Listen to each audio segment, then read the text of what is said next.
Հայրերի բարեկամներ, ես զինվորական եմ, ինձ խորթ են երկիմաց քայլերը և խոսքերը, ինձ համար կա մի հստակ բան,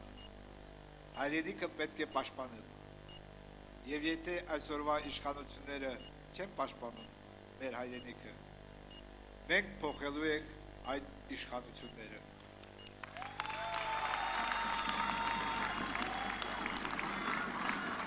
Այսօր ես այս փոփոխության պայքարի զինվորն եմ, այնպիսի փոփոխության,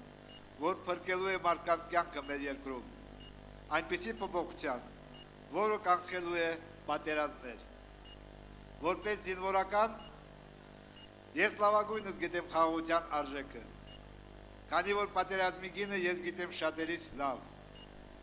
ես տեսել եմ, թե ինչպես են իմ ընկերները զոհվում պատերազմում, և ինքս էլ դրա համար անձնական ծանր գին եմ վճարել, բայց և այնպես մահը այնքան սարսափելի չէ, ավելի սարսափելի է մեռելի պես ապրելը։ Հայաստանն արյամբ է վճարել խաղաղություն ունենալու համար։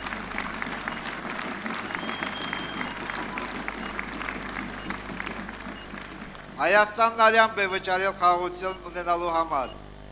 Խաղաղությունը վճարվել է հայրենիքի համար զոհված արժանավոր մարդկանց կյանքերի գնով։ Խաղաղությունը վճարվել է տասնյակ հազարավոր տեղահանված ընտանիքների ճակատագրի գնով։ Սիրելի բարեկամներ, կա միայն մեկ առաջնորդ, ով կարող է ապահովել մնայուն և ուժեղ խաղաղություն։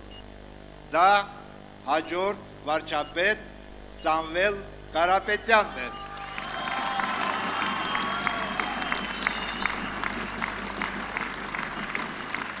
Սամվել Կարապետյանը շատ լավ գիտի, թե ինչպիսի զոհողությունների է գնացել հազարավոր հայեր մեր հողը պաշտպանելու համար։ Սամվել Կարապետյանն օգնության ձեռք է մեկնել հազարավոր հայերի, ովքեր կորցրել են իրենց տները, ինչպես նաև աջակցել է վիրավոր զինվորներին և նրանց ընտանիքներին։ Այսօր մենք կանգնած ենք ընտրության առաջ։ Կգնանք վախի և ստորացման ճանապարհով,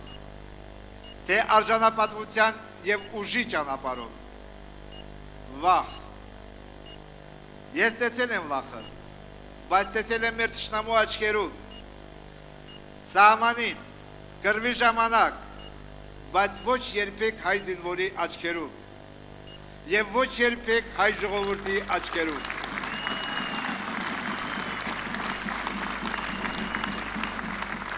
Մեր ընտրությունը միակն է ու հստակ։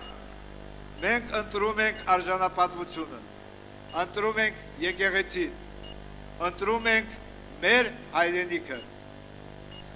Հայաստանի անվտանգությունը փոխվելու է, Հայաստանի անվտանգությունը ուժեղանալու է, Հայաստանում հաստատվելու է ուժեղ և մնայուն խաղաղություն,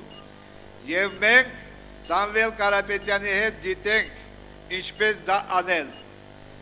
Թող Աստված օրհնի և պահպանի ուժեղ Հայաստանը։ Շնորհակալություն։